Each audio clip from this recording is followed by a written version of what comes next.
ગુજરાતના રાજકારણમાં ભૂકંપ સર્જી દે તેવા સમાચાર આવ્યા છે। ખૂબ જ મોટો ગુજરાતના આમ આદમી પાર્ટીને ઝટકો લાગ્યો છે તેવા સમાચાર છે।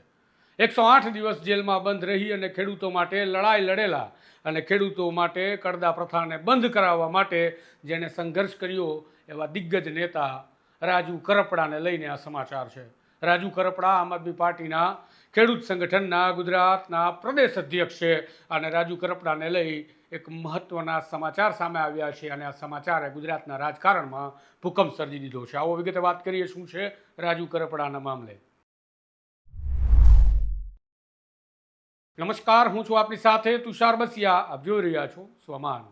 ગુજરાતના રાજકારણમાં અને ખાસ કરી ખેડૂતોના દિલમાં વસતા એક નેતા રાજુ કરપડા ગુજરાતમાં લાંબા સમય બાદ ખેડૂત નેતા તરીકે જો ગુજરાતની જનતાએ સૌથી વધારે કોઈની પાછળ પ્રેમ આપ્યો હોય તો એ નેતાના નામમાં રાજુ કરપડાનું નામ સામેલ છે। લાંબા સમય બાદ કહી શકાય કે ગુજરાતમાં એક સમય હતો કે કેશુભાઈ ખેડૂત નેતા તરીકે ઓળખાયા હતા, પરંતુ ત્યારે કહેવાતું હતું કે કેશુભાઈ પાટીદાર હોવાના કારણે ખેડૂતોની અંદર લોકપ્રિય બની ગયા છે, પરંતુ રાજુ કરપડા હવે ખેડૂતોના એક પ્રસ્થાપિત નેતા અને મોટો ચહેરો તરીકે ગુજરાત જોઈ રહ્યું છે।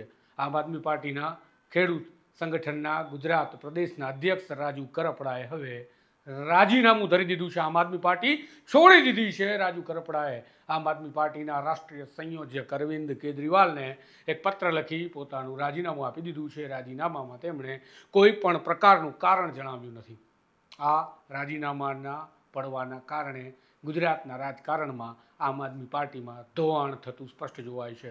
રાજુ કરપડા રાજીનામા પાછળ એવું માનવામાં આવે છે કે આમ આદમી પાર્ટીના તાજા ચૂંટાયેલા ધારાસભ્ય ગોપાલ ઇટાલિયા ક્યાંક ને ક્યાંક જવાબદાર હોઈ શકે તેમ છે, કારણ કે જ્યારે રાજુ કરપડા જેલમાંથી છૂટ્યા ત્યારે જ સોમાને એ પત્રકાર પરિષદ જેમાં રાજુ કરપડા, ગોપાલ ઇટાલિયા અને સાગર રબારી જેઓ આમ આદમી પાર્ટીના નેતાઓ બેઠા હતા ત્યારે જ અમે કહ્યું હતું કે આ ઉતરેલા ચહેરાઓ ક્યાંક ને ક્યાંક દિશા નિર્દેશ આપે છે કે આમ આદમી પાર્ટીમાં કંઈક તો રંધાઈ રહ્યું છે, ક્યાંક તો મનમેળ નથી।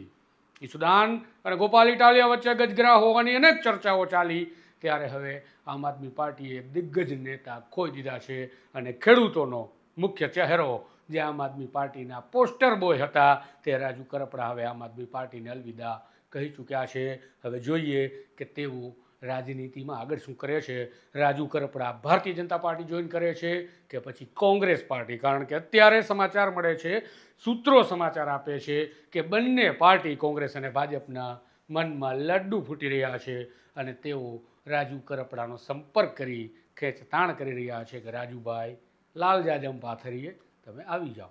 રાજુ કરપડા આ મામલે શું નિર્ણય લેશે હજી ખબર નથી। ટૂંક જ સમયમાં તેઓ એક પત્રકાર પરિષદ યોજવા જઈ રહ્યા છે। પત્રકાર પરિષદ બાદ તેઓ સ્પષ્ટતા કરશે તેવી પણ વાત હાલ જાણવા મળી રહી છે, પરંતુ આમ આદમી પાર્ટીના આ ધોવાણની શરૂઆતનું પ્રથમ પગલું છે કે શું એવું પણ ગુજરાતના લોકો હવે ચર્ચા કરી રહ્યા છે, કારણ કે દિગ્ગજ ખેડૂત નેતા રાજુ કરપડા આમ આદમી પાર્ટીને હવે છોડી ચૂક્યા છે અને રાજુ કરપડા શું કામ પાર્ટી છોડે છે બધું તમારે જોવું છે તો સોમાન તમને એક્સક્લુઝિવ અહેવાલો બતાવશે, માટે ચેનલને સબસ્ક્રાઈબ કરવાનું ભૂલતા નહીં। ટૂંક સમયમાં મળીશું રાજુ કરપડા સાથે।